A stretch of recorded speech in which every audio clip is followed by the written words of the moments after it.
when one evening, having informed me abruptly that the Lady Madeline was no more, he stated his intention of preserving her corpse for a fortnight, previously to its final interment, in one of the numerous vaults within the main walls of the building. The worldly reason, however, assigned for this singular proceeding was one which I did not feel at liberty to dispute. The brother had been led to his resolution, so he told me, by consideration of the unusual character of the malady of the deceased, of the certain obtrusive and eager inquiries on the part of her medical man, and of the remote and exposed situation of the burial ground of the family. I will not deny that when they had called to mind the sinister countenance of the person whom I had met upon the staircase on the day of my arrival at the house, I had no desire to oppose what I regarded as at best but a harmless and by no means an unnatural precaution. At the request of Usher, I personally aided him in the arrangements for the temporary entombment. The body having been encoffined, we two alone bore it to its rest. The vault in which we placed it, and which had been so long unopened that our torches, half smothered in its oppressive atmosphere, gave us little opportunity for investigation, was small, damp, and entirely without means of admission for light. Lying at great depth immediately beneath that portion of the building in which was my own sleeping apartment, it had been used apparently in remote feudal times for the worst purposes of a donjon keep, and in later days as a place of deposit for powder, or some other highly combustible substance, as a portion of its floor and the whole interior of a long archway through which we reached it. The door of massive iron had been also similarly protected. Its immense weight caused an unusually sharp grating sound as it moved upon its hinges.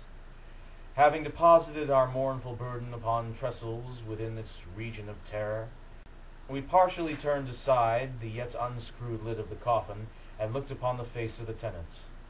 A striking similitude between the brother and the sister now first arrested my attention, and Usher, divining perhaps my thoughts, murmured out some few words from which I learned that the deceased and himself had been twins, and that sympathies of a scarcely intelligible nature had always existed between them.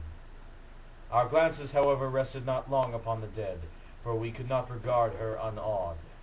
The disease which had thus entombed the lady in the maturity of youth had left, as usual in all maladies of a strictly cataleptical nature, the mockery of a faint blush upon the bosom and the face, and that suspiciously lingering smile upon the lip, which is so terrible in death. We replaced and screwed down the lid, and having secured the door of iron, made our way with toil into the scarcely less gloomy apartments of the upper portion of the house. And now, some days of bitter grief having elapsed, an observable change came over the features and mental disorder of my friend. His ordinary manner had vanished, his ordinary occupations were neglected or forgotten. He roamed from chamber to chamber with hurried, unequal, and objectiveless step. The pallor of his countenance had assumed, if possible, a more ghastly hue, but the luminousness of his eye had utterly gone out. The once occasional huskiness of his tone was heard no more, and a tremulous quaver. There were times, indeed, when I thought his unceasingly agitated mind was laboring with some oppressive secret, to divulge which he struggled for the necessary courage. At times, again, I obliged to resolve all into the mere inexplicable vagueness of madness, for I beheld him gazing upon vacancy for long hours, in an attitude of the profoundest attention, as if listening to some imaginary sound. It was no wonder that his condition terrified, that it infected me. I felt creeping upon me, by slow yet certain degrees, the wild influences of his fantastic yet impressive superstitions. It was especially upon retiring to bed late in the night of the 7th or 8th day after the placing of the Lady Madeline within the donjon that I experienced the full power of such feelings. Sleep came not near my couch. While the hours waned and waned away, I struggled to reason off the nervousness which had dominion over me. I endeavored to believe that much, if not all, of what I felt was due to the bewildering influence of the gloomy furniture of the room, of the dark and tattered draperies, which, tortured into motion by the breath of a rising tempest, swayed fitfully to and fro upon the walls, and rustled uneasily about the decorations of the bed. But my efforts were fruitless.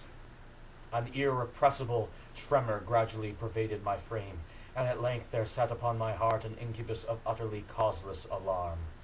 Shaking this off with a gasp and a struggle, I uplifted myself upon the pillows, and peering earnestly within the intense darkness of the chamber, hearkened, I know not why, except that an instinctive spirit prompted me, to certain low and indefinite sounds which came through the pauses of the storm at long intervals. I know not whence. Overpowered by an intense sentiment of horror, unaccountable yet unendurable, I threw on my clothes with haste, for I felt that I should sleep no more during the night, and endeavored to arouse myself from the pitiable condition into which I had fallen by pacing rapidly to and fro through the apartment. I had taken but a few turns in this manner when a light step on an adjoining staircase arrested my attention. I presently recognized it as that of Usher. In an instant afterwards he rapped with a gentle touch at my door and entered, bearing a lamp. His countenance was as usual cadaverously wan, but moreover there was a species of mad hilarity in his eyes, an evidently restrained hysteria in his whole demeanor. His air appalled me, but anything was preferable to the solitude which I had so long endured, and I even welcomed his presence as a relief. "And have you not seen it?" he said abruptly, after having stared about him for some moments in silence. "You have not then seen it, but stay you shall." Thus speaking, and having carefully shaded his lamp, he hurried to one of the casements and threw it freely open to the storm. The impetuous fury of the entering gust nearly lifted us from our feet. It was indeed a tempestuous yet sternly beautiful night, and one wildly singular in its terror and beauty. A whirlwind had apparently collected its force in our vicinity, for there were frequent and violent alterations in the direction of the wind, and the exceeding density of the clouds which hung so low as to press upon the turrets of the house did not prevent our perceiving the lifelike velocity with which they flew careering from all points against each other, without passing away into the distance. I say that even their exceeding density did not prevent our perceiving this, yet we had no glimpse of the moon or stars, nor was there any flashing forth of lightning, but under the surfaces of the huge masses of agitated vapor, as well as all terrestrial objects immediately around us, were glowing in the unnatural light of the faintly luminous and distinctly visible gaseous exhalation which hung about and enshrouded the mansion. "You must not behold this," said I shudderingly to Usher, as I led him with a gentle violence from the window to a seat. "These appearances which bewilder you are merely electrical phenomena, not uncommon. Or it may be that they have their ghastly origin in the rank miasma of the tarn. Let us close this casement. The air is chilling and dangerous to your frame. Here is one of your favorite romances. I will read, and you shall listen, and so we will pass away this terrible night together." The antique volume which I had taken up was The Mad Tryst of Sir Lancelot Canning, but I had called it a favorite of Usher's more in sad jest than in earnest, for in truth there is little in its uncouth and unimaginative prolixity which could have had interest for the lofty and spiritual ideality of my friend. It was, however, the only book immediately at hand, and I indulged a vague hope that the excitement which now agitated the hypochondriac might find relief, for the history of mental disorder is full of similar anomalies. Even in the extremeness of the folly which I should read, could I have judged, indeed, by the wild, overstrained air of the vivacity with which he hearkened, or apparently hearkened, to the words of the tale, I might well have congratulated myself upon the success of my design. I had arrived at that well-known portion of the story where Ethelred, the hero of the tryst, having sought in vain for peaceful admission into the dwelling of the hermit, proceeds to make good an entrance by force. Here it will be remembered the words of the narrative run thus: "And Ethelred, who was by nature of a doughty heart, and who was now mighty withal, on account of the powerfulness of the wine with which he had drunken, waited no longer to hold parley with the hermit, who in sooth was of an obstinate and maliceful turn, but feeling the rain upon his shoulders, and fearing the rising of the tempest, uplifted his mace outright, and with blows made quickly room in the plankings of the door for his gauntleted hand, and now pulling therewith sturdily, he so cracked, ripped, and tore all asunder, that the noise of the dry and hollow sounding wood alarummed and reverberated throughout the forest."